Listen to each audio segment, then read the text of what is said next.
Pass का जेवशी ना बियासाइला आवश्यक कुरामा सेयर गर्नु भयो नि हुन्छ हस् अहिले आज 2077 साल पुस महिनाको 4 गते हुन त अहिले दिउँसोको समयमा ओजिरसिल भन्देले क्लास लिनुहुने समय हो तर भन्देले समय मिलाउनु भएको छ गुरुमासँग र अहिले दिउँसोको समयमा क्लास अवेदरमा क्लास कक्षा 10 को कक्षा लिइदिनु हुनुको लागि आवास गुरुमाले अनुरोध गर्न चाहन्छु साधु साधु साधु साधु साधु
हस् गुरुमा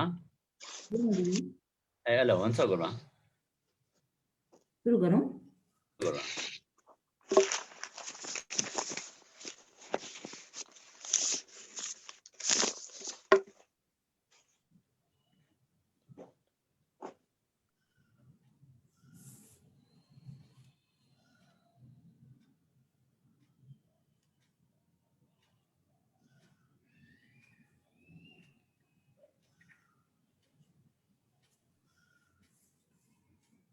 नमो तस्स भगवतो अरहतो सम्मा सम्बुद्धस्स नमो तस्स भगवतो अरहतो सम्मा सम्बुद्धस्स नमो तस्स भगवतो अरहतो सम्मा सम्बुद्धस्स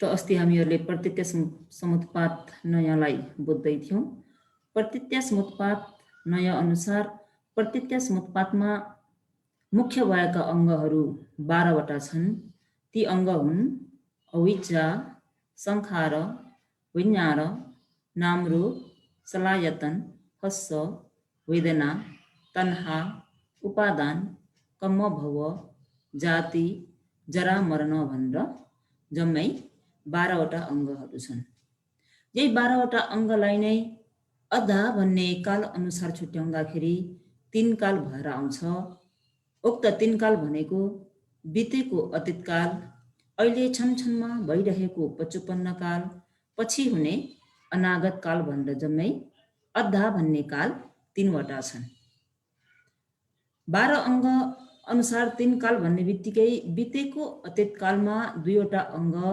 अविद्या र संखार त्यस्तै गरिकन अहिले क्षणक्षणमा भइरहेको पचुपन्न कालमा 8वटा अङ्ग विज्ञान नामरूप सलायतन हस्स वेदना तन्हा उपादान कर्मभव त्यसरी नै पछि हुने अनागत कालमा 2वटा अङ्ग जाति जरा मरण त यो 12वटा अङ्गलाई नै 3 कालमा विभाजन गरियो यसलाई भनिएको छ अधा यानि काल 3वटा त 3 काल भएपछि के दिएको छ त भन्दा यहाँनिर 3 सन्धिलाई देखाइएको छ यानि 3वटा जोर्नी सन्धि माने जोर्नी केलाई जोडिएको छ त भन्दा अतीत कालमा भएको संखार र अहिले वर्तमान कालमा भएको हुइनारलाई एक सन्धि भनेको छ यहाँनिर। यसलाई भनिएको संखार र हुइनारको एक सन्धि। त्यस्तै गरिकन यो कारणमा भएको अन्तिम संखार यो कार्यमा भएको सुरुवातलाई जोडेको, यानि कारण कार्यलाई जोडेकोलाई सन्धि भनिन्छ। त्यस्तै गरिकन यो 2 नम्बरको कोठामा भएको वेदना र तन्हालाई पनि के गरिएको छ त भन्दा सन्धि गरिदिएको छ। यसलाई भनिन्छ वेदना र तन्हाको एक सन्धि। यहाँ पनि यो सन्धि भएर जोडिन्छ। त त्यस्तै गरिकन कम्म भव र जातिको एक सन्धि भनेर यहाँ जम्मै सन्धि 3 वटा छन्। सन्धिपछि 4 चिरा यानि 4 विभाग, चिरा विभाग जे भनेर बुझ्दा पनि हुन्छ। चिरा 4 वटा चाहिँ के हुन् त भन्दा अतीतको कारण चिरा, तर यहाँनिर विभाग भनिएको छ। हजुरहरूलाई जसरी सजिलो हुन्छ त्यसरी नै याद गर्नुहोस्। अतीतको कारण विभाग, पचुपन्न कार्य विभाग, पचुपन्न कारण विभाग, अनागत कार्य विभाग भनेर जम्मै 4 वटा चिरा यानि 4 वटा विभागलाई देखाइएको छ। 4 वटा विभाग पछि के आउँछ त भन्दा 3 वटा वट्टलाई देखाइएको छ। वट्ट भनेको अस्ति पनि भने कि चक्का जस्तो भएर फनफनी घुम्ने स्वभावलाई वट्ट भनिन्छ। त प्राणीहरू यही वट्टमा नै के भइरहेका छन् त भन्दा जन्म मरणमा यानि कारण कार्यमा घुमिरहेका छन्। त्यो वट्ट हो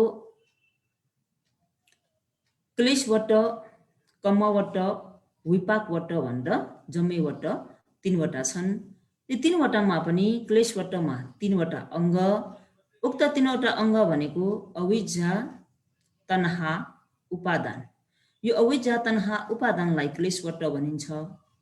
त्यस्तै गरिकन कम्म वट्टमा 2 अङ्ग छन्। यी कम्म वट्टका 2 अङ्ग भनेको संखार र कम्म भव। संखार र कम्म भव भनेको कम्म वट्टको 2 अङ्ग। त्यस्तै गरिकन विपाक वट्टमा 8 वटा अङ्ग छन्। विज्ञान, नामरूप, सलायतन, फस्स, वेदना, जाति, जरा, मरण, उपपत्ति, भव भनेर विपाक वट्टको 8 अङ्ग दिइएको छ। त यसैलाई नै के भनियो त भन्दा वट्ट 3 वटा।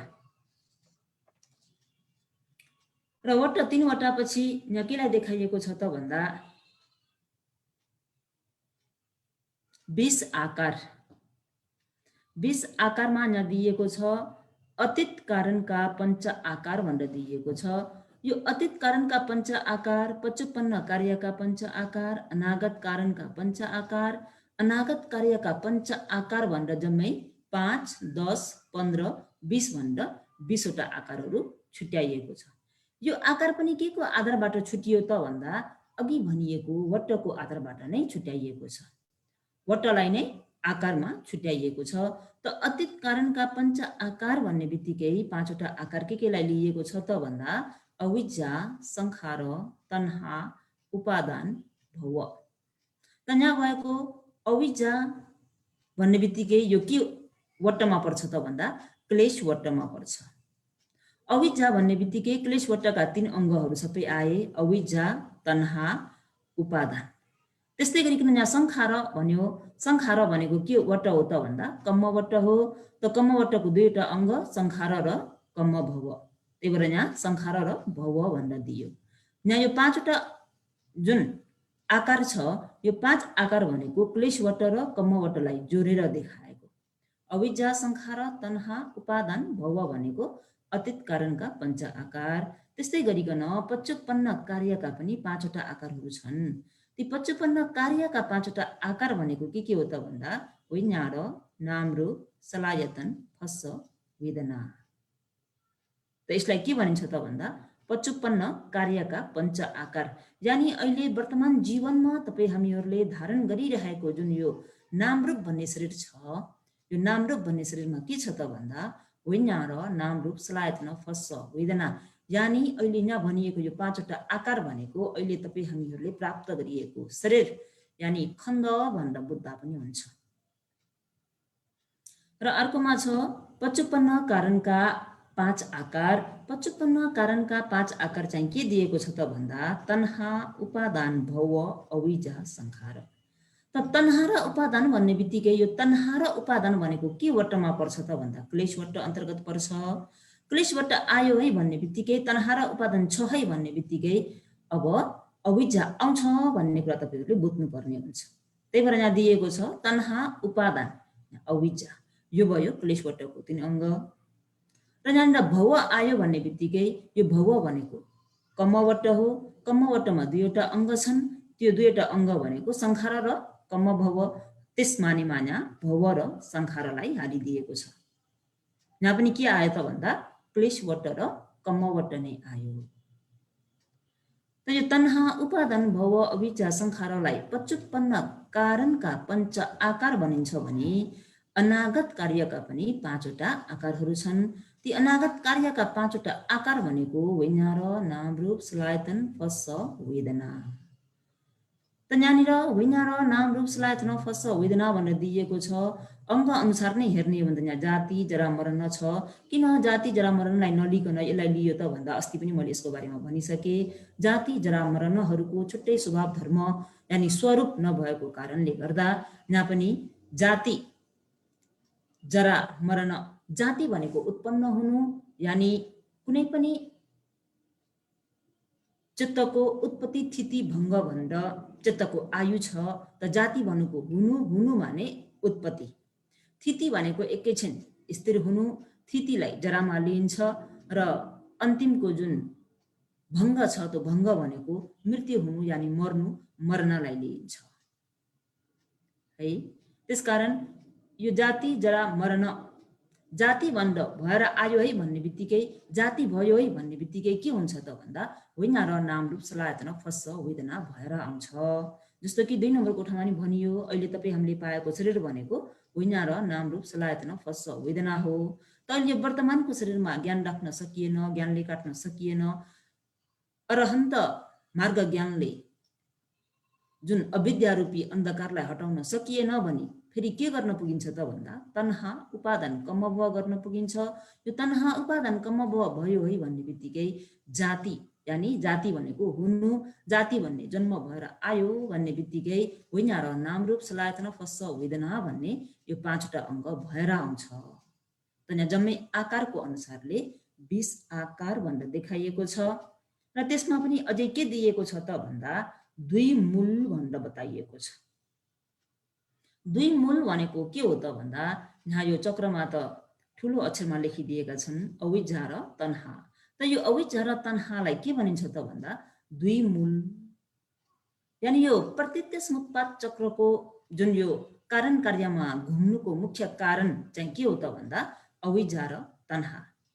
जस्तो कि कुनै पनि एउटा रुखलाई जरैबाट मास्नु छ, त्यसलाई फेरि पनि जीवित हुन नदिनु छ भने के गर्नुपर्छ त भन्दा जरा उखेल्दिनु पर्छ। हाँगा, शाखा, पातहरू काटेर हुँदैन। जरा उखेलिदियो भने मात्र त्यो रुख के हुन्छ त भन्दा फेरि उत्पन्न हुन नसक्ने मरेर जान्छ। यसमानेमा हामीहरूले पनि यो संसारको दुःखबाट मुक्त हुने इच्छा छ, संसारको यो अन्धकारबाट चाँडै नै मुक्त हुने चाहना छ भने यो अविद्या र तन्हालाई जरैबाट उखेल्नु पर्छ। यो अविद्या र तन्हालाई उखेल्न सकियो भने बल्ल तपाईँ हामी पनि जाति, जरा, व्याधि, मरण भन्ने जुन जन्म मरणको यानि कारण कार्यको चक्रबाट मुक्त हुन सक्छौँ। होइन र यो अविद्या र तन्हा छ भने कारण कार्य यानि जन्मदै मर्दै मर्दै जन्मदै यसरी नै अनमत्तको संसारमा घुमिरहनु पर्ने हुन्छ। यस मानेमा अविद्या र तन्हालाई के भनियो त भन्दा 2 मूल कारण। त यहाँनिर 2 मूल कारण भन्ने बित्तिकै अविद्या र तन्हा भनेर बुझ्नु पर्यो। प्रत्यत्यासमुत्पादमा 12 वटा अङ्ग छन्। त यो 12 वटा अङ्गमा यो अविद्या र तन्हालाई 2 मूल भनियो भने यो अविद्या र तन्हालाई चाहिँ हामीहरूले जरैबाट उखेल्ने भन्ने बित्तिकै कसरी उखेल्ने त? यो अविद्या र तन्हालाई के गरेर उखेल्न सकिन्छ त भन्दा यो अविद्या र तन्हालाई उखेल्ने भनेको नै अरहन्त मार्ग ज्ञानले मात्र उखेल्न सक्छ। त यसको निम्ति तपाईँ हामीहरूले के गर्नुपर्छ त भन्दा ध्यान भावनाको आचरण गर्नुपर्ने हुन्छ, यानि विपश्यना ध्यान भावनालाई आचरण गर्नुपर्छ। विपश्यना ध्यान भावनालाई आचरण गर्नुभन्दा अगावै हामीहरूले यो प्रत्यक्ष समुत्पात नयाँलाई राम्रोसँग बुझेका छौँ, जानेका छौँ र यो प्रत्यक्ष समुत्पातमा भएका जति पनि अङ्गहरू छन्, यी अङ्गहरूलाई आफ्नै शरीरमा यो अविद्याको स्वभाव त यस्तो पो रहेछ, ममा पनि त यो अविद्या भन्ने स्वभाव रहेछ, संखार भनेको संस्कार पो रहेछ, हामीहरूले पुण्यवी संखार, अपुण्यवी संखार, आनन्जवी संस्कार, पुण्य अपुण्य आनन्जा संस्कारहरू गरेका रहेछौँ। हामीहरूले गरिएको संस्कार अनुसार नै विज्ञान भन्ने जुन विज्ञान चित्त उत्पन्न भएर आउने रहेछ। त विज्ञानपछि प्रतिसन्धि विज्ञान, पवती विज्ञानपछि नाम रूप मन्त्र शरीर भएर आउँदो रहेछ। मन्त्र शरीर भएर आयो भने सलायतन 6 आयतनहरू भएर आउँछन्। 6 आयतन भएर आयो है भन्ने बित्तिकै फस्स भएर आउँछ स्पर्श। स्पर्शको कारणले वेदना हुन्छ, वेदनाको कारणले तनहा हुन्छ, तनहाको कारणले उपादान हुन्छ, उपादानको कारणले कम्मभव हुन्छ, कम्मभवको कारणले जाति, जातिको कारणले जरा मरण भएर आउँछ भनेर यसरी बुझ्यो। र यहाँनिर चाहिँ वेदनामा ज्ञान, वेदना र तनहाको माझमा अरहन्त मार्ग ज्ञानले यहाँनिर काट्न सकियो भने के हुन्छ त भन्दा यो प्रत्यक्ष समुत्पात जुन चक्र हो, जुन यो कारण कार्य तपाईँ हामीहरू अनुमत्तको संसारमा जन्मदै मर्दै गरेर जुन घुमिरहेका छौँ त्यो चाहिँ जम्मै काटेर जान्छ। र त्यसको निम्ति तपाईँ हामीहरूले मूल हटाउनु पर्ने चाहिँ अविद्या र तन्हा। यो अविद्या र तन्हालाई अरहन्त मार्ग ज्ञानले चाहिँ हटाउनु पर्छ। अरहन्त मार्ग ज्ञान प्राप्त गर्नको निम्ति तपाईँ हामीहरूले प्रत्यक्ष समुत्पात नयाँलाई राम्रोसँग बुझेर के गर्नुपर्छ त भन्दा विपश्यना ध्यान भावना आचरण गर्नुपर्छ। त उक्त विपश्यना ध्यान भावना आचरण गरेर ज्ञान छिपिँदै गयो, पारमिताहरू पूर्ण हुँदै गए भने यो अविद्या जम्मै हटेर जान्छ। अविद्या हट्यो भने तन्हा पनि हट्छ। त यहाँनिर यो अविद्या अन्धकार नै हटेर गयो भने यो अविद्या निरोध भएपछि संखार पनि निरोध हुन्छ। संखार निरोध भयो भन्ने बित्तिकै विज्ञान पनि निरोध हुन्छ। विज्ञान निरोध भयो भने नाम रूप पनि निरोध हुन्छ। नाम रूप निरोध भएर गयो भने सलायतन पनि निरोध हुन्छ। सलायतन निरोध भयो भने फस्स पनि निरोध हुन्छ। फस्स निरोध हुने बित्तिकै वेदना निरोध हुन्छ। वेदना निरोध भयो भने तन्हा निरोध हुन्छ। तन्हा निरोध हुँदा उपादान निरोध हुन्छ। उपादान निरोध भएपछि कम्मभव निरोध हुन्छ। कम्मभव निरोध हुँदा जाति निरोध हुन्छ। जाति निरोध भयो भने बुढो हुनुपर्ने, मर्नुपर्ने दुःखबाट मुक्त भइन्छ। त यहाँ मूल चाहिँ के रहेछ त भन्दा अविद्या र तन्हा। यस मानेमा यहाँनिर के दियो त भन्दा अविद्या र तन्हालाई दुई मूल भनेर दिएको छ। त यहाँनिर हामीहरू अलिकति पाली पनि हेरौँ।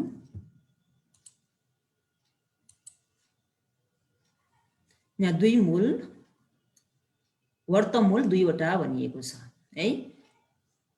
अविद्या तन्हा वसेन दुई मूलानी च वेदितबानी भनेर दिएको छ। भावार्थमा के भनिएको छ त भन्दा अविद्या र तन्हाको हिसाबले दुई मूलहरूलाई पनि जान्नु पर्दछ। त दुई मूलले नै हामीहरूलाई के गर्दो रहेछ त भन्दा अनमत्तको संसारमा घुमाइरहने रहेछ भन्ने कुरालाई बुझ्नु पर्यो। यो भयो वर्तमूल दुईवटा। वर्तमूल दुईवटा पछि के आउँछ त भन्दा वर्त यानि वट, संसार चक्र। संसार चक्र भाँचिने र घुम्ने। संसार चक्र कसरी भाँचिन्छ र कसरी घुम्छ भन्ने कुरालाई बताउँछु रे। त संसार चक्र भाँचिने घुम्ने भन्ने बित्तिकै घुम्ने त अघि तपाईँहरूलाई घुम्ने पनि बताए।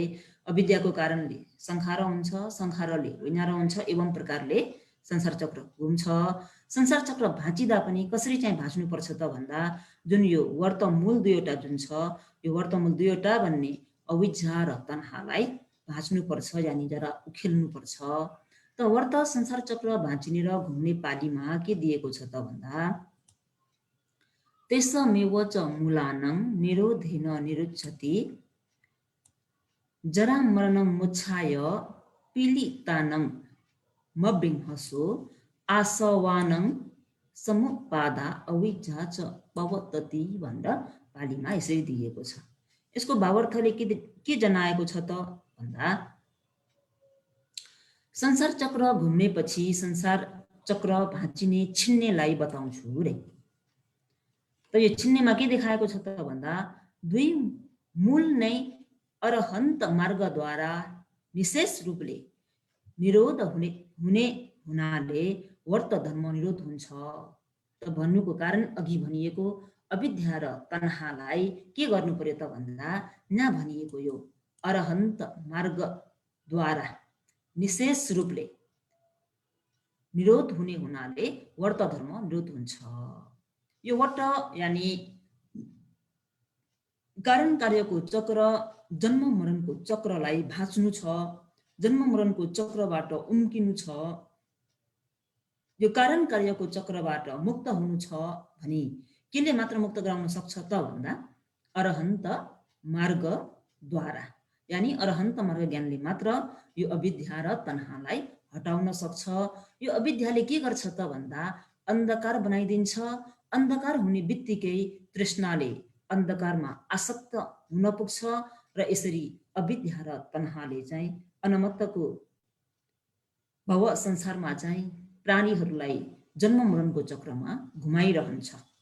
त यो पालीले देखाएको के त भन्दा घुम्ने भाँचिने छिन्नेलाई बताउँछु, घुम्नेपछि भाँचिने वा छिन्नेलाई बताउँछु भन्ने बित्तिकै दुई मूल भन्ने बित्तिकै हामीले बुझ्नु पर्यो अविद्या र तन्हा भनेर। अविद्या र तन्हालाई केले चाहिँ भाँच्ने त भन्दा अरहन्त मार्ग ज्ञानले विशेष रूपले भाँच्ने। यसलाई भनिएको वर्त निरोध हुन्छ। त्यसपछि के भनिएको छ त भन्दा बुढा हुने, मृत्यु हुने, मूर्छा हुनेबाट अनवरत कष्ट भोगिरहेका प्राणीहरूको चित्त सन्ततिमा आश्रव धर्मको उत्पत्तिले गर्दा अविद्या पनि वृद्धि हुन्छ रे। यसले चाहिँ के बताउन खोजेको त भन्दा बुढो हुनुपर्ने, मृत्यु हुनुपर्ने, मूर्छा हुनुपर्ने भनेको शोक, परिदेव, दुःख, दुमनसालाई देखाउन खोजेको। अनवरत कष्ट भोगिरहेका प्राणीहरूको चित्त सन्ततिमा आश्रव धर्मको उत्पत्तिले गर्दा अविद्या पनि वृद्धि हुन्छ है। यहाँनिर हामीहरूले अलिकति बुझिहेरौँ। जस्तो कि यहाँ उसले भन्यो अविद्या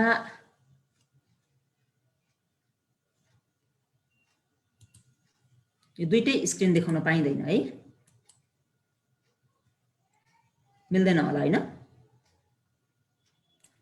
मल्टी सियरमा मल्टी गर्न हुन्छ होला कि केमा? त्यो सियरमै तपाईँ न्यू सियर भन्ने हुन्छ त्यसमा गर्दा हुन्छ कि? दुईटै देखाउँछ?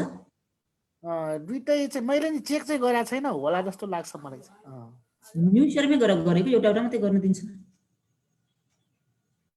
ठिकै छ। अनि बुढा हुने, मृत्यु हुने, मूर्छा हुनेबाट अनवरत कष्ट भोगिरहेका प्राणीहरूको चित्त सन्ततिमा आश्रव धर्मको उत्पत्तिले गर्दा अविद्या पनि वृद्धि हुन्छ भनेको छ। यहाँ यसलाई बुझ्नु पर्यो।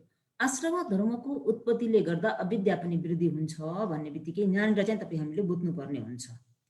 आश्रव धर्मको उत्पत्तिले अविद्या वृद्धि हुन्छ भन्दाखेरि चाहिँ यहाँ हामीले बुझ्नु पर्यो कि यो अहिले यहाँ अविद्या जुन प्रत्यसम्पाद चक्रमा नभई नहुने अङ्ग 12वटा देखाइयो। त्यो 12वटा अङ्ग भनेको अविद्या, संखार, वैञ्यार, नामरूप, सलायतन, फस्स, वेदना, तन्हा, उपादान, कम्म, भव, जाति, जरा, मरण भनेर 12वटा अङ्ग देखाइएको छ। त यहाँ यसो मोटामोटी रूपमा हेर्ने हो भने यो कारण कार्यको चक्र चाहिँ कहाँबाट सुरु भएर घुम्यो त भन्दा अविद्याबाट सुरु भएर घुम्यो भने जस्तो देखिन्छ। तर अघिको पालीले चाहिँ तपाईँ हामीलाई के स्पष्ट पारिदिएको छ त भन्दा जुन यो अविद्या भनेको जुन अविद्या छ यो अविद्या पनि हुनुको कारण छ रे। यो अविद्याको अगाडि पनि अरू धर्महरू छन् रे यो अविद्यालाई बनाउने। यो अविद्या नै अविद्याको कारणले नै संखार भएको हो। तर यो अविद्या हुनुको चाहिँ अगाडि अविद्या बनाउने कारण छ। त्यो कारण भनेको के हो त भन्दा आश्रव धर्म। के धर्म? आश्रव धर्म। आश्रव धर्म। आश्रव माने हामीहरूले अगाडि समुच्चय काण्डमा अध्ययन गर्यौं। आश्रव जम्मै कतिवटा छन्?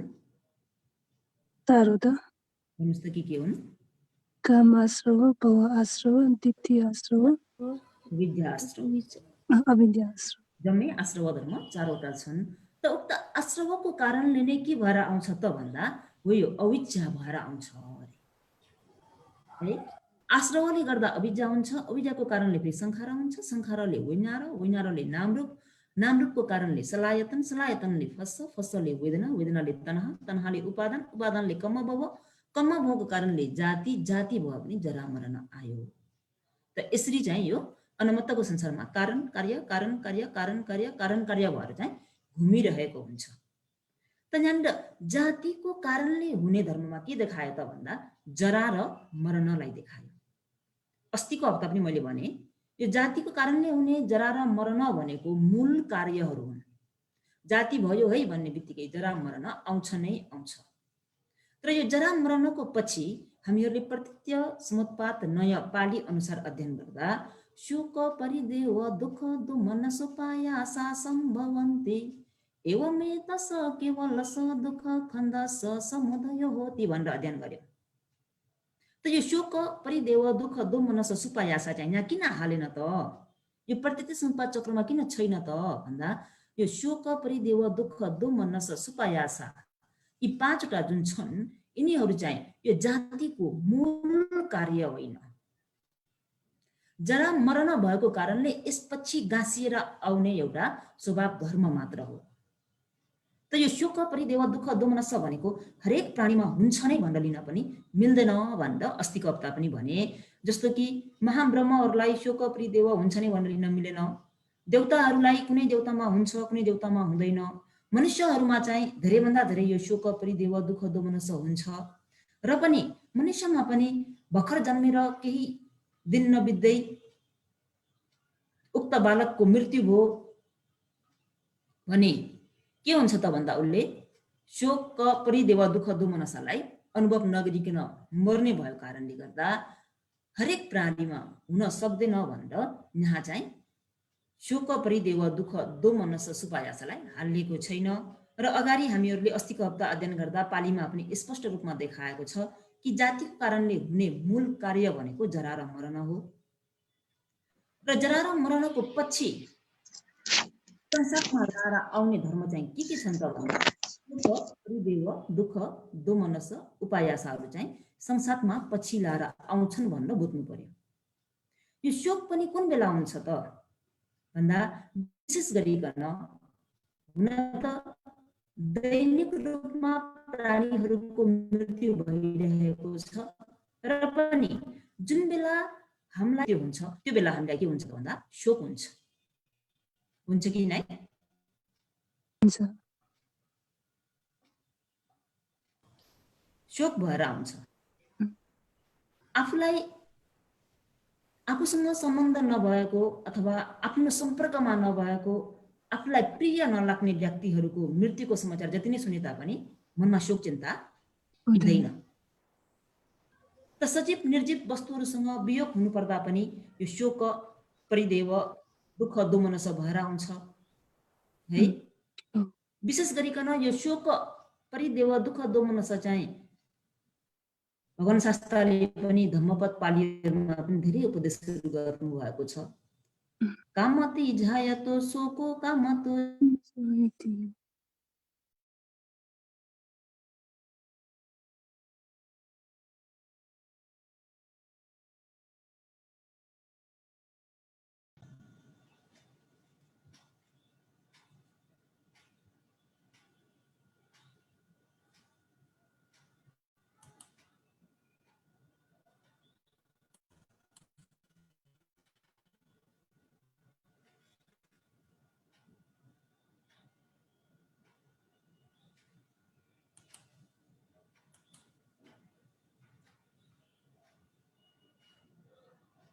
त शोक भनेको आफूलाई मनपर्ने प्रिय व्यक्तिहरूको यानि सजीव निर्जीव वस्तुहरूसँग वियोग हुनु पर्दाखेरि शोक परिदेव दुःख दोमनस उपायासहरू भएर आउँछ।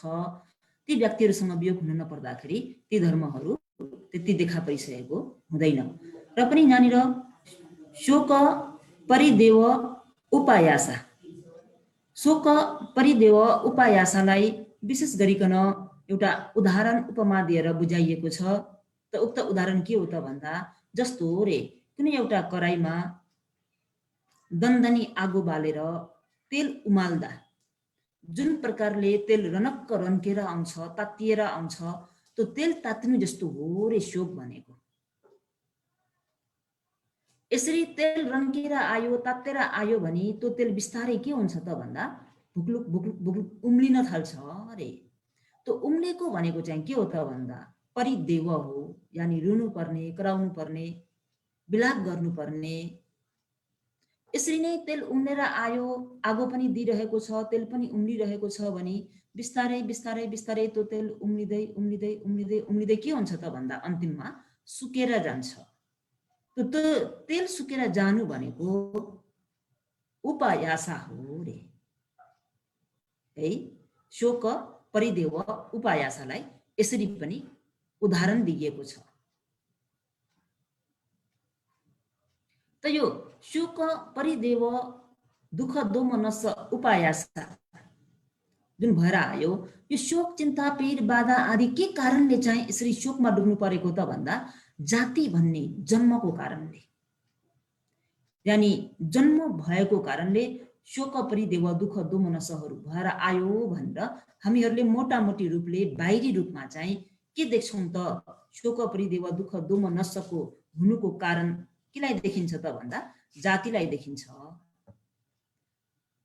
तर वास्तवमा यो जाति भन्ने जन्म भएको कारणले शोक परिदेव दुःख दोमनस भएर आएको हो त भन्दा यो बाहिरी रूपबाट हेर्दा त यो हो, र पनि भित्री ज्ञानबाट धर्मको क्षेत्रबाट हेर्दाखेरि चाहिँ यो केवल टाढाको कारण मात्र हो, नजिकको कारण होइन अरे। शोक परिदेव दुःख दोमनस हुनुको जाति कारण हो भने तापनि यो नजिकको कारण होइन अरे, धेरै टाढाको कारण हो अरे। शोक परिदेव दुःख दोमनस मूल हुनु नजिकको कारण चाहिँ के हो त भन्दा आश्रव धर्म नै हो। शोक परिदेव दुःख दोमनस पनि के कारणले नै हुन्छ त, नजिकको कारण चाहिँ के हो त भन्दा आश्रव धर्म नै हो। कामसवको कारणले पनि शोक परिदेव हुन्छ, भवासवको कारणले पनि शोक परिदेव दुःख दोमनस भएर आउँछ।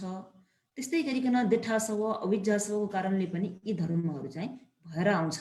त यहाँनिर हजुरहरूले याद राख्नुपर्छ कि शोक परिदेव दुःख दोमनस हुनुको टाढाको कारण भनेको जाति हो र नजिकको कारण भनेको आश्रव धर्म हो।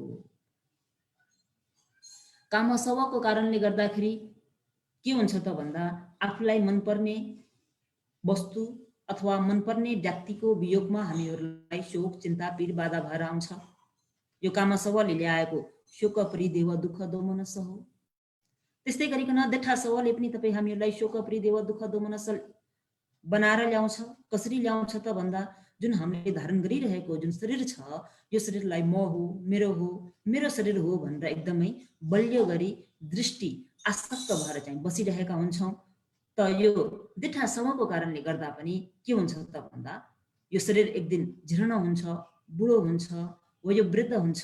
यो रूपहरू आफूले भने जस्तो हुँदैन, परिवर्तन भएर जान्छ। उक्त परिवर्तन भएको क्षणमा तपाईँ हामीहरूलाई के हुन्छ त भन्दा देठासवको कारणले शोक परिदेव दुःख दोमनस उत्पन्न भएर आउँछ। त्यस्तै गरिकन कामसव भवासव माने जस्तै कि देवताहरूले पाएको जन्म, मनुष्य देहभन्दा मनुष्यको शरीरभन्दा धेरै नै सुखदायी जीवन, सुखदायी जन्म। त उनीहरूको आयु पनि धेरै लामो हुने हुँदाखेरि उनीहरूले के सम्झेका हुन्छन् त भन्दा हामीहरूले त यति राम्रो भोग सम्पत्तिहरू लामो समयसम्म भोग गर्न पाइरहेका छौँ, यो सम्पत्ति हामीले छोड्नु पर्दैन भन्ने मनमा धारण गरेका हुन्छन्। जुन बेला लोकमा अद्वैतीय समाजम बुद्धहरूको प्रादुर्भाव हुन्छ, यानि उत्पन्न हुन्छ, त्यो समयमा भगवान शास्त्रहरूले अनित्य दुःख अनात्माको विषयमा उपदेश गर्दा ती देवताहरूले अनित्य दुःख अनात्माको विषयमा धर्म सवर्ण गर्न पाउँदा आफूले प्राप्त गरिरहेको त्यो भोग सम्पत्तिहरू, सजीव निर्जीव वस्तुहरू त्याग गर्नु पर्दाखेरि उनीहरूलाई शोक परिदेव दुःख पनि त्यति नै ठुलो भएर आउँछ। यो भयो भवासव। अघि भनियो देठासव, सुरुमा भनियो कामसव, अन्तिममा आउँछ अविद्यासव। अविद्या भन्ने बित्तिकै अन्धकार, ज्ञान केही पनि हुँदैन, छानबिछान गर्ने ज्ञान हुँदैन, सत्य के हो असत्य के हो, धर्म के हो अधर्म के हो, पुण्य के हो पाप के हो। त प्राणीहरूले नचाहेर पनि धर्मको नाममा अकुशल पाप कर्महरू गर्न पुग्छन्। उक्त उक्त पाप कर्मको फल भोग गर्नु पर्दाखेरि दुःखदायी फलहरू चाहिँ भोग गर्नुपर्ने हुन्छ। यस्तो प्रकारको कर्म किन गर्न पुगिन्छ त भन्दा अविद्या आश्रव यानि अविद्या आश्रव, यो अविद्या भन्ने अन्धकारमा चाहिँ चुर्लुम्म डुबेर प्राणीहरूले त्यो अकुशल कर्महरूलाई पुण्य यानि कुशल धर्म मानेर चाहिँ गर्न पुगिरहेका छन्, जो कि तपाईँ हामीहरूले पनि प्रत्यक्ष रूपमा देख्न पाइराखेको छ। जस्तो धर्मको नाममा बलि दिने है, त उनीहरूले त पुण्य गर्छु धर्म गर्छु यानि राम्रो गर्छु भनेर गरेका हुन्, तर उनीहरूले गरिरहेको हरेक कार्य चाहिँ के भइरहेको छ त भन्दा अकुशल भइरहेको छ, पाप भइरहेको छ भन्ने कुरा छुट्याउने ज्ञान भइदैन। ज्ञान नहुनु नै के हो त भन्दा अविद्या यानि मोह, मोहलाई नै अविद्या भनिन्छ। त यसरी 4 आश्रवको कारणले पनि शोक परिदेव दुःख दोमनस्सहरू उत्पन्न भएर आउँछन्। यी शोक परिदेव दुःख दोमनस्सहरू उत्पन्न भएर आए भने शोकको स्वरूपलाई हेर्दाखेरि दोमनस्स चित्तसँग संप्रयुक्त भएको भनेर अस्ति मैले स्वरूपहरू लेखाइदिए तपाईहरूलाई। त दोमनस्ससँग संप्रयुक्त भएको भन्ने बित्तिकै दोषमूल चित्त भयो है भन्ने बित्तिकै अविद्या पनि आपसे आप दोषमूल चित्तमा संप्रयुक्त भएर आउँछ। अविद्या संप्रयुक्त भएर आयो भन्ने बित्तिकै अविद्या भनेको नै अविद्या होइन, मोह चित्तहरू संप्रयुक्त भएर आउँछ। मोह चित्त भनेको नै अविद्या हो। अविद्या भएर आयो है भन्ने बित्तिकै फेरि संखार हुन्छ। संखारपछि फेरि एवं प्रकारले नै कारण कार्यको चक्र घुमिरहन्छ। त यो अविद्या बनाउनुको अगाडि अविद्या हुनुको कारण के हो त भन्दा आश्रव धर्म भनेर बुझ्नुहोस्। र अनि शोक परिदेव उपायासाहरूको मूल कारणलाई हेर्ने हो भने जाति भनेर देखे तापनि जाति भनेको टाढाको कारण हो, नजिकको कारण भनेको आश्रव धर्म हो भनेर पनि बुझ्नुहोस्। यस मानेमा यहाँ के भनिएको छ त भन्दा बुढा हुने मृत्यु हुने मूर्छा हुनेबाट अनवरत कष्ट भोगिरहेका प्राणीहरूको चित्त सन्ततिमा आश्रव धर्मको उत्पत्तिले गर्दा अविद्या पनि वृद्धि भएर आउँछ। अविद्या भएर आउनुको कारण भनेको नि के त भन्दा आश्रव धर्म है।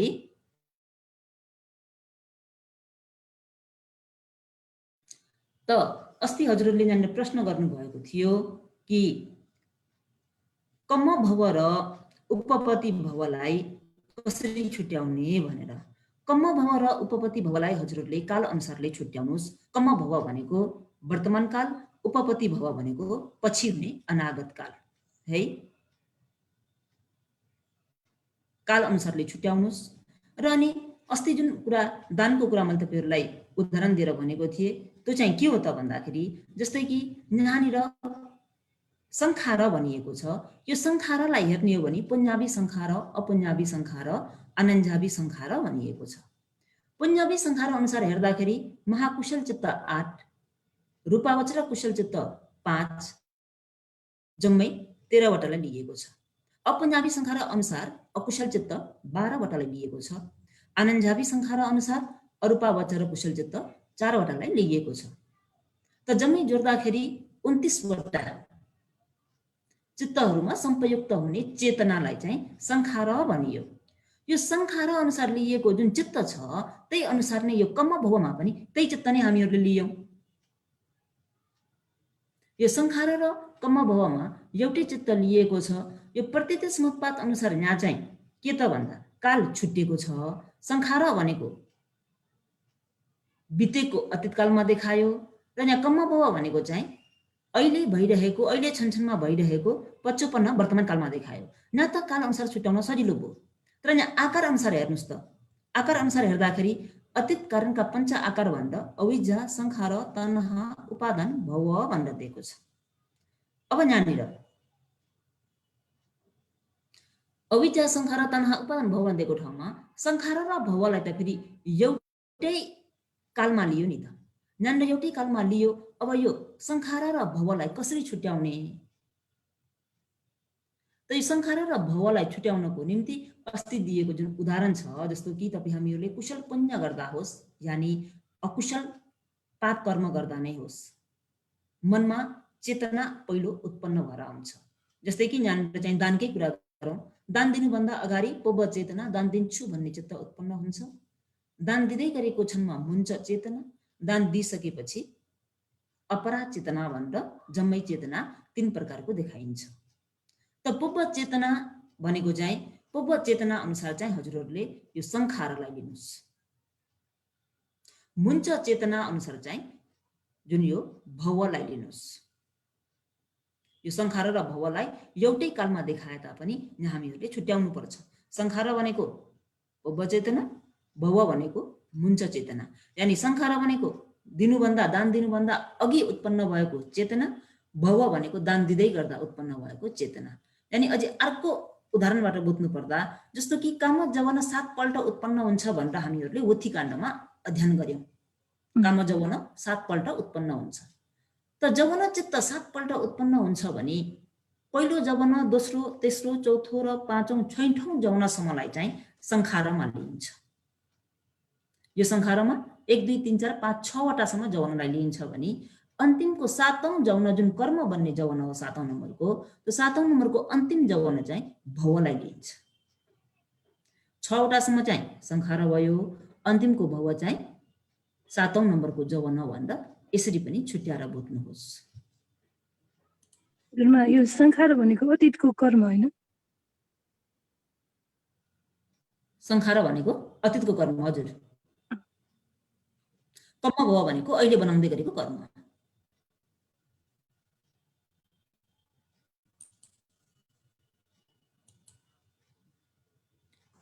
त यहाँ अन्तिममा संग्रह गाथा दिएको छ। संग्रह गाथामा के दिएको छ त भन्दा वट्टमा वद्दमिचिवं तेभुमक्क मनादिकं पटिच्च समुपाधोति पठपेसी महामुनि रे है। त यहाँनिर के भनिएको छ त भन्दाखेरि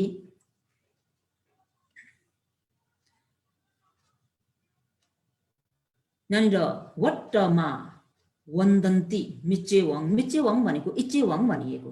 इचेवङ माने यसरी यो बताइ आइसकेको नयाँ अनुसार भन्न चाहेको यो इचेवङले चाहिँ यसरी जुन यो प्रतीत समुपात नयाँ बताएर आए भनिएको। मा वद्द मा वन्द भन्ने बित्तिकै आवन्द भनेर बुझ्नु सजिलोले। मा वन्द आवन्द। आवन्द माने निरन्तर घुमिरहेको,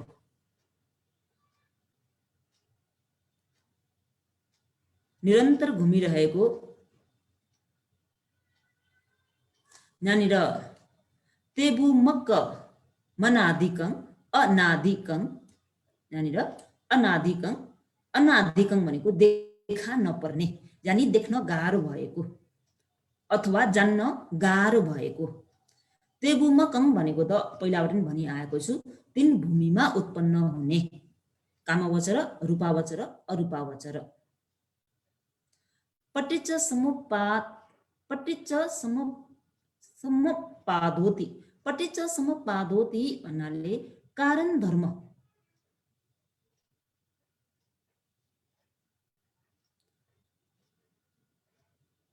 कारण धर्म, कारण धर्मले कार्य यानी फल धर्मको उत्पत्ति भनेर चाहिँ बुझिन्छ। पठपेसी माने पठपेसी भनेको चाहिँ प्रज्ञाप्त गर्नुभयो। महामुनि भने भगवान बुद्धले देशना गर्नुभयो भनेर चाहिँ बताइएको। यसको यहाँ भावार्थमा दिएको छ, यसरी यो बताइ आइसकेको नयाँ अनुसार निरन्तर घुमिरहेको आदि देखा नपर्ने अथवा जन्म गाह्रो भएको आदि रहेको 3 भूमिमा उत्पन्न हुने वर्त धर्म। 3 भूमि माने के त भन्दा अघि भनिएको वट, प्लेस वट, कम्म वट, विपाक वट भन्दा वट धर्महरूलाई भनिएको है। कारण धर्मको समन्वयलाई, समन्वय माने बराबर भएको भनेर बुझ्नु न। कारण बनाएर फल धर्मको, यो कारणले नै फेरि के बनाउँछ त भन्दा फल यानी कार्य बनाउँछ। कार्य धर्मको उत्पत्ति भनी कारणले गर्दा जुन यो वट छ, वटलाई नै भगवान शास्त्रले चाहिँ कारण कार्यको रूपमा चाहिँ स्पष्ट रूपमा देखाउनु भयो, बुझाउनु भयो, प्रज्ञप्ति गर्नुभयो भनेर यो अन्तिम संग्रह गाथाले चाहिँ यो प्रत्यक्ष समुत्पात नयलाई देखाएको है।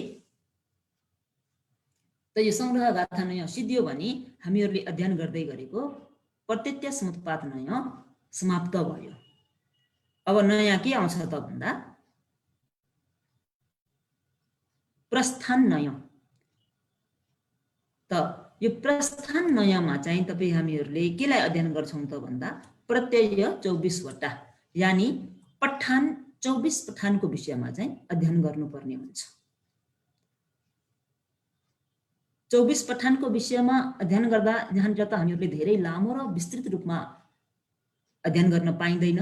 हल्का 24 पठानलाई प्रत्यय 24 वटालाई हजुरहरूलाई परिचय दिने र सक्दो बुझाउने कोसिस गरेर तपाईहरुलाई बुझाउने छु। किन भन्दा यो पठान भनेको बुझ्न पनि धेरै गाह्रो विषय र बुझाउन पनि धेरै गाह्रो छ। त हजुरहरूले पनि एकदमै ध्यान दिएर यहाँबाट बुझाएको कुरालाई एकदमै एकाग्र मनले सुन्नुभयो भने चाहिँ केही मात्रामा बुझ्न सक्नुहुन्छ। हैन र सुन्दा सुन्दै मन बाहिर गइदियो भने यो कुरा बुझ्न धेरै गाह्रो पर्छ। किन त भन्दा भगवान शास्त्रले जब बुद्धत्व ज्ञान प्राप्त गर्नुभयो, बुद्धत्व ज्ञान प्राप्त गरेर चौथौं सप्ताहको बेला देवताहरूले बनाइदिएको रत्नघरमा विहार लिएर यो पठानलाई मनन गर्दाखेरि भगवान शास्त्रको शरीरबाट 6 प्रकारका रश्मिहरू उत्पन्न भएर आएका थिए। त यो पठान भनेको भगवान शास्त्रले मनुष्य लोकमा नभइकन देवलोकमा आफ्नो ऋण तिर्नको निम्ति देवलोकमा गएर उत्पन्न गर्नु उपदेश गर्नुभएको उपदेश हामीहरूले अहिले सुन्ने, बुझ्ने, अध्ययन गर्ने मौका पाएका छौं।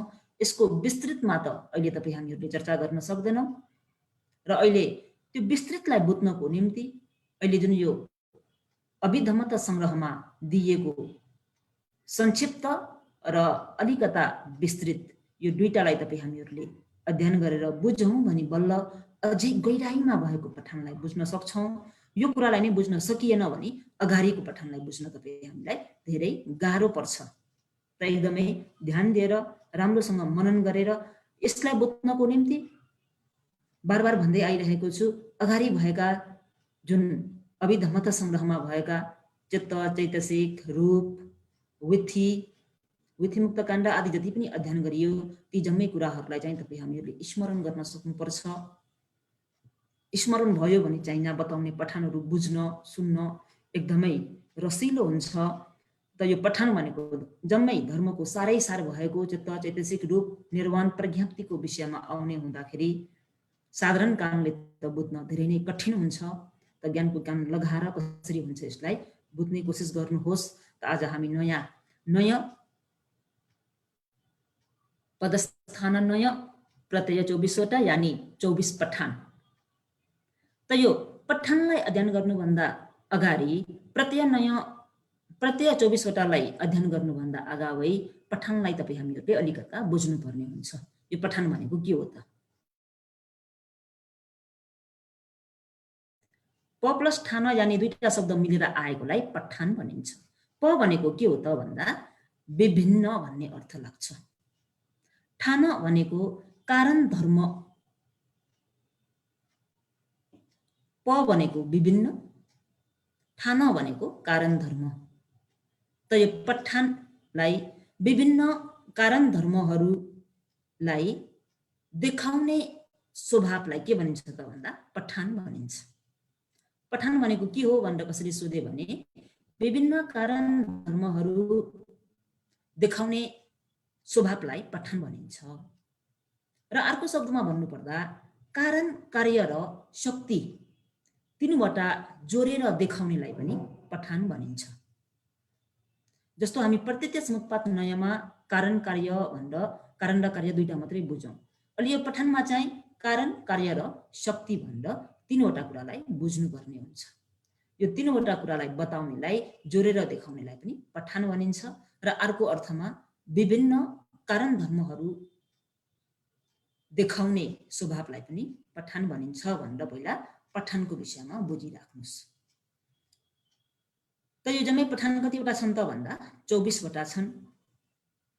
त यहाँ पालीमा दिएको छ हेतु पचयो आरमण पचयो अधिपति पचयो अनन्तर पचयो समनन्तर पचयो सहजात पचयो अन्यमन्य पचयो निश्चय पचयो उपनिश्चय पचयो पुरे जात पचयो पछा जात पचयो आसेवन पचयो कम्म पचयो विपाक पचयो आहार पचयो इन्द्रिय पचयो जान पचयो मग्ग पचयो संपयुत पचयो विपयुत पचयो अथि पचयो नथि पचयो विगत पचयो अविगत पचयो ति अयमिथ पठान नयो भनेर पालीमा दिएको छ। त यहाँनिर हेतु पचयो तयो हेतु पचयो आदि गरिएका पठान नय यानि प्रत्यय 24 वटालाई अध्ययन गर्दाखेरि 3 प्रकारले विभाजन गरिएको छ। जस्तो कि अहिले यहाँ भनिएको हेतु पचयो आरमण पचयो अधिपति पचयो अनन्तर पचयो आदि आदि गरेर विगत पचयो अविगत पचयोसम्म जुन 24 वटालाई उच्चारण गरिन्छ यसलाई चाहिँ के भनिन्छ त भन्दा पचयोद्देश्य यानि उद्देश्य पाली भन्छ। उद्देश्य भनेको संक्षिप्त भन्ने अर्थ लाग्छ। उद्देश्य पाली भनेको संक्षिप्त पाली यानि संक्षिप्त रूपमा पठनलाई यसरी 24 वटा छन् भनेर चाहिँ बुझ्नु पर्यो। हेतु पचयदेखि लिएर विगत पचयो अविगत पचयो ती। यहाँ लास्टमा ती भनेर आउने बित्तिकै यो हामीहरूले बुझ्नुपर्छ कि ती भनेको अन्त भयो सिद्धियो यानि यो संक्षिप्त। जस्तो हामीले इतिपिसो भगवा भनेर बुद्धको 9 गुण उच्चारण गर्दाखेरि पनि अन्तिममा भगवती भनिन्छ। त्यस्तै जस्तो यहाँ पनि विगत अविगत पचयो ती सिद्धियो यतिमा 24 प्रस्थान यानि संक्षिप्त 24 प्रत्यय चाहिँ समाप्त भयो भनिएको। यसलाई भनिन्छ उद्देश्य पाली यानि पचयोद्देश्य संक्षिप्त पठन पाली भनिन्छ। यसको विस्तृतलाई चाहिँ के भनिन्छ त भन्दा निर्देश भनिन्छ। उद्देश्य भनेको संक्षिप्त, निर्देश भनेको विस्तृत।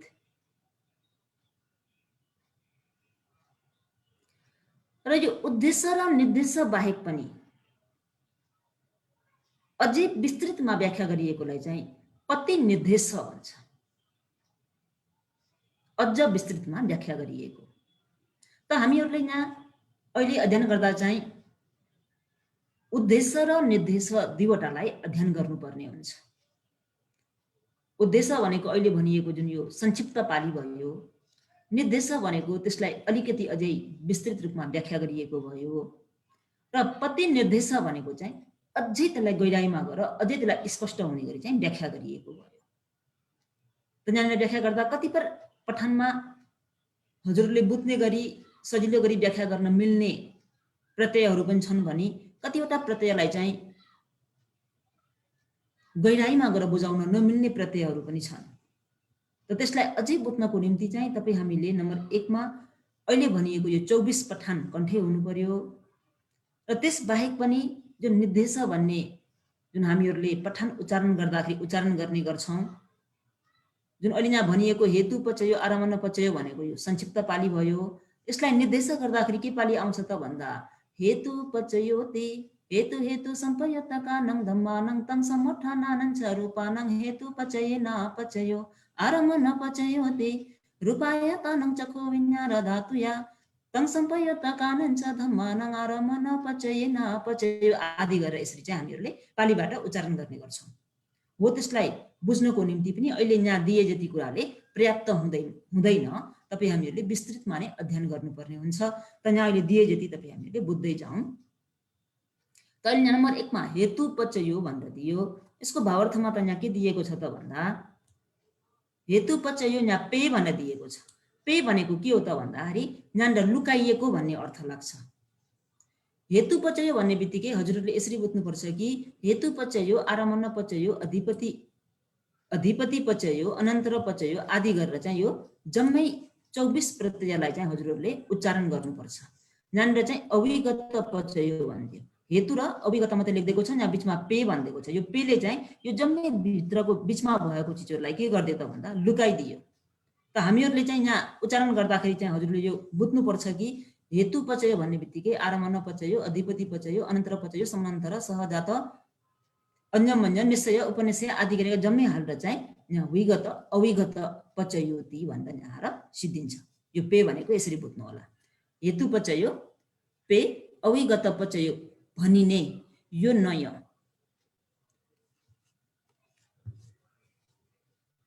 हेतु पचयो, अविगत पचयो भनिने यो नय यस प्रत्यय संग्रहमा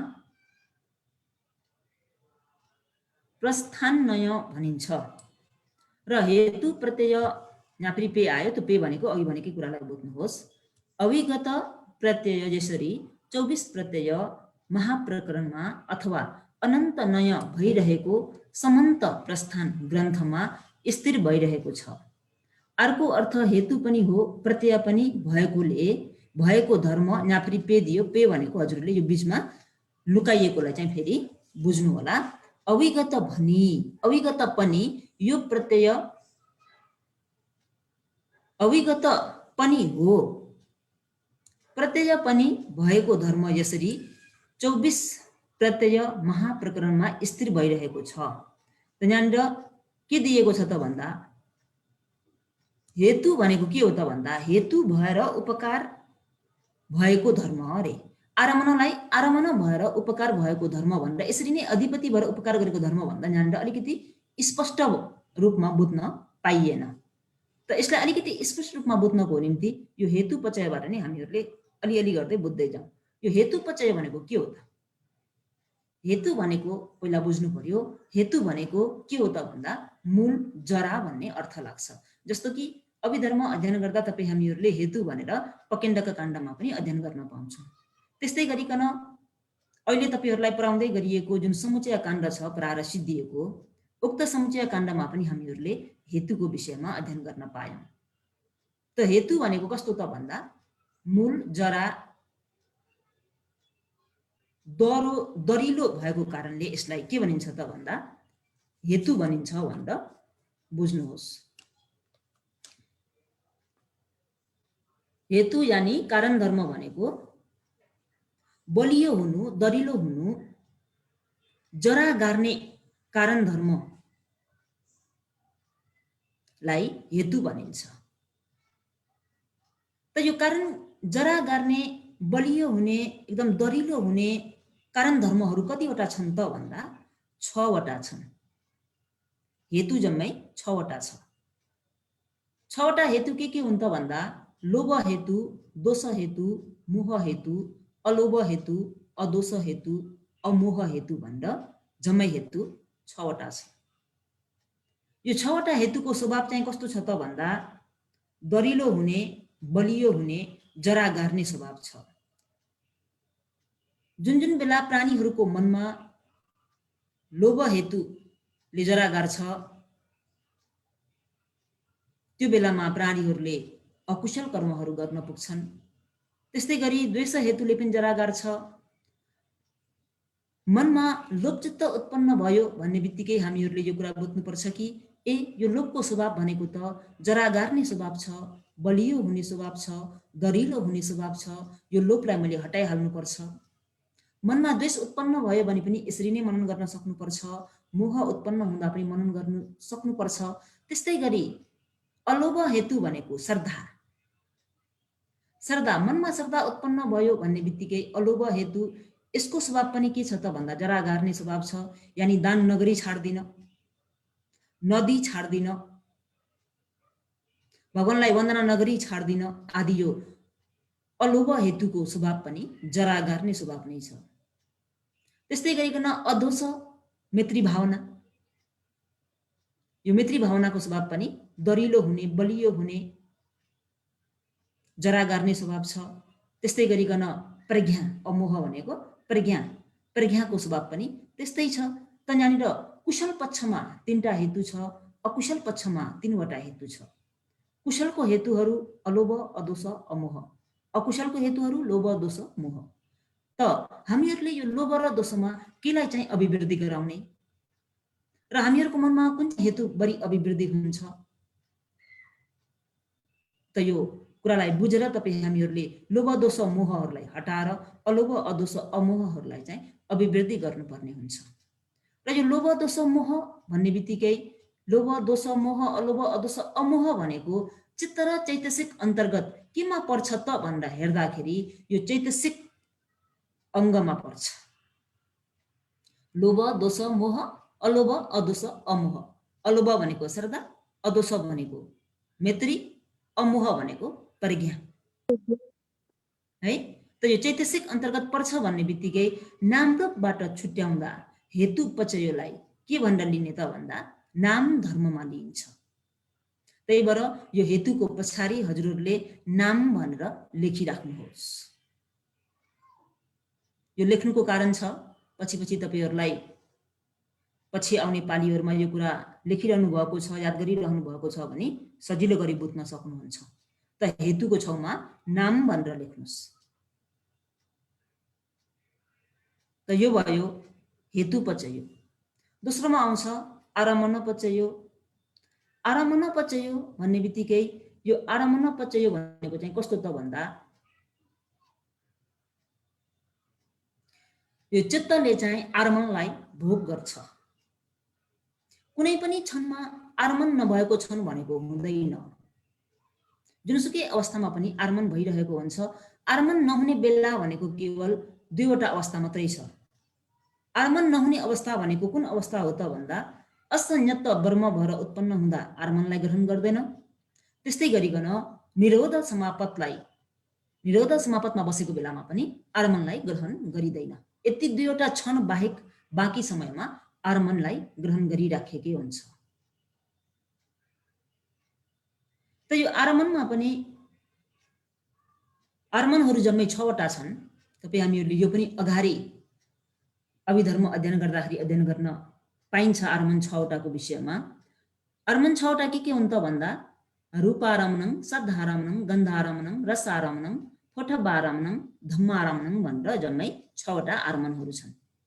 त यो 6वटा आरमणहरूमा हामीहरूले यसलाई छुट्याउँदाखेरि रूपारमणं, सद्धारमणं, गन्धारमणं, रसारमणं, फोठबारमणं भनेर दिइएको छ। यसमा रूप, शब्द, गन्ध, रस त छुट्याउन परेन। फोटोबमा चाहिँ तपाईँ हामीहरूले जुन रूप काण्डमा गोचर रूप 7वटा भनेर अध्ययन गर्न पाइन्छ। गोचर रूप 7वटा के हुन् त भन्दा रूपारमणं, सदारमणं, गन्धारमणं, रसारमणं र फोटोबारमणमा चाहिँ जुन महाभूत 4वटा छन् पृथ्वी, आपो, तेजो, वायु, यो 4वटामा चाहिँ केलाई घटाइएको छ त भन्दाखेरि पृथ्वी, तेजो, वायुलाई लिएर आपोलाई चाहिँ घटाइएको छ। फोटोब भन्ने बित्तिकै पृथ्वी, तेजो, वायु भनेर चाहिँ बुझ्नु पर्यो। हामीहरूले रूपकाण्ड अध्ययन गर्दा गोचर रूप 7वटा भन्ने बित्तिकै हो यो 7वटा रूपलाई लिइन्छ। अघि भनिएको रूप, शब्द, गन्ध, रस 4वटा भयो र यो महाभूत 4वटा मध्येको चाहिँ आपोलाई हटाएर बाँकी रहेको 3वटालाई जोड्दा गोचर रूप 7वटा हुन्छ। यो आरमण प्रत्ययमा पनि उक्त 7वटा रूपलाई नै यहाँ जनाइएको छ। त यहाँनिर रूपारमणं, सदारमणं, गन्धारमणं, रसारमणं, फोटोबारमणं भन्ने बित्तिकै फोटोबमा 3वटा भन्ने बित्तिकै गोचर रूप 7वटा आयो। र अन्तिममा धम्मारमणं भनेको छ। धम्मारमणमा चाहिँ के पर्छ त भन्दा धम्म आरमणमा चाहिँ जस्तो कि अब रूप जम्मै 28वटा छन् भनेर तपाईँ हामीहरूले अध्ययन गर्यौं। रूप 28मा अहिले यहाँ गोचर रूप 7वटा लियो भने बाँकी कतिवटा रह्यो त भन्दा 28मा हजुरहरूले 7वटा रूपलाई घटाउनुहोस् त कति रहन्छ? 21वटा।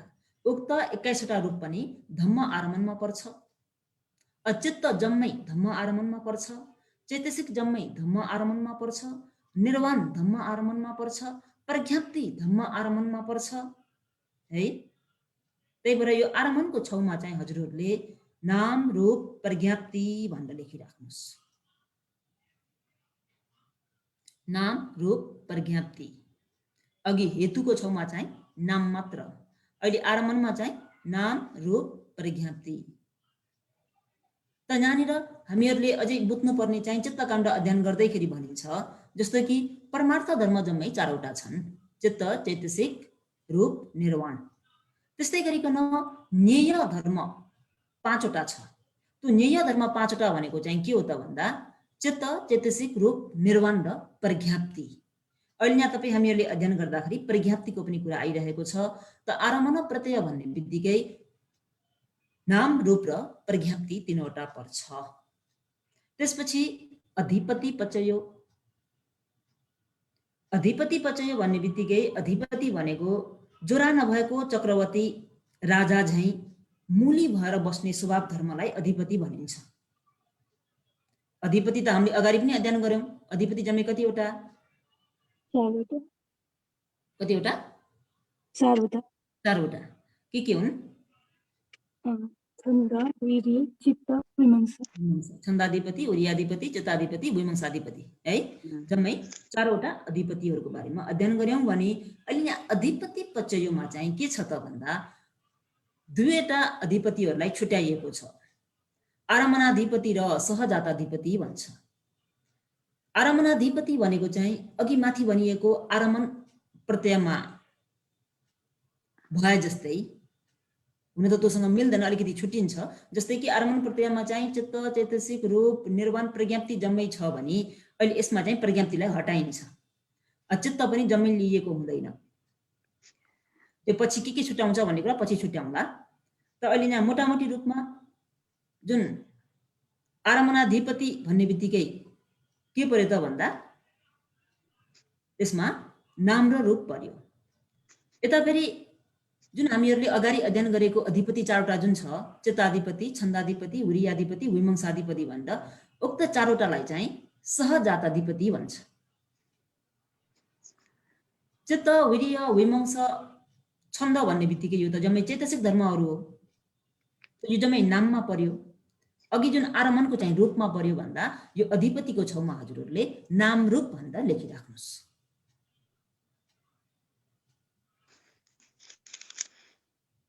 अधिपतिको छेउमा नाम रूप।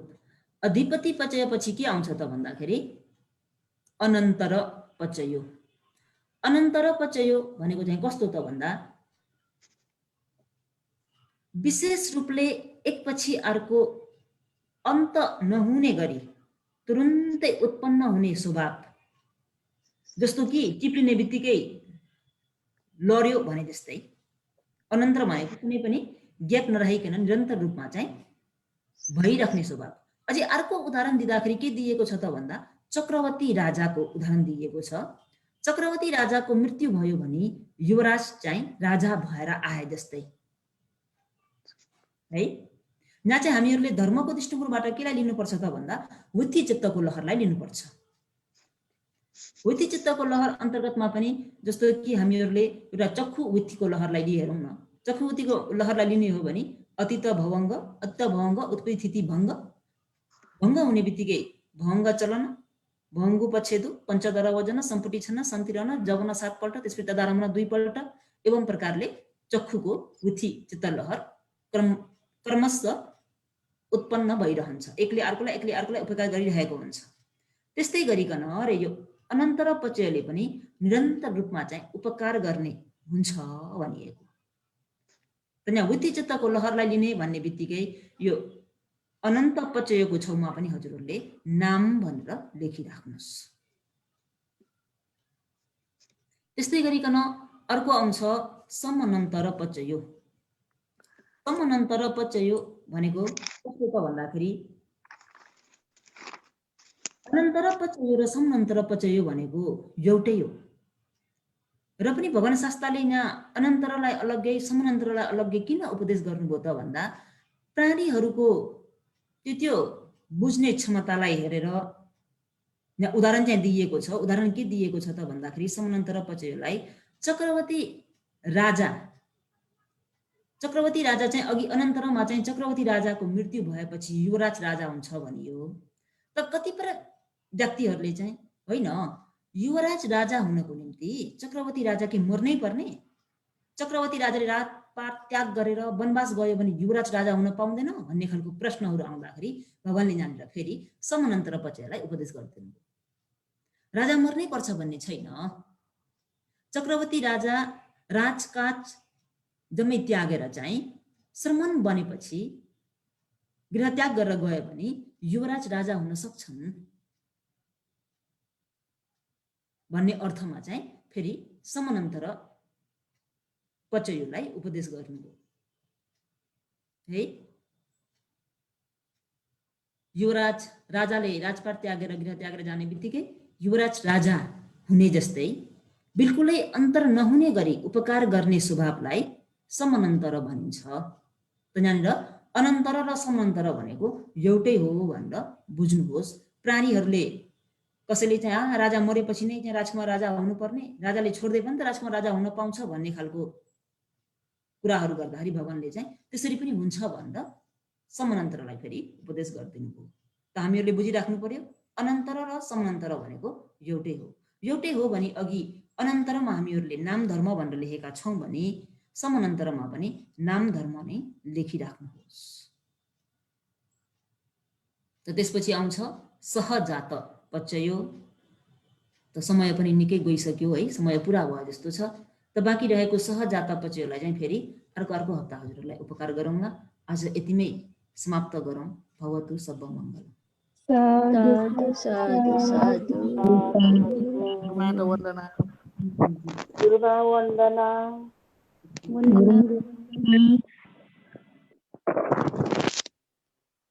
त्यसो भए म बन्द गर्छु है। भन्ते बुढो पूजालाई जानुभयो हुन्छ। हस् हुन्छ। हुन्छ।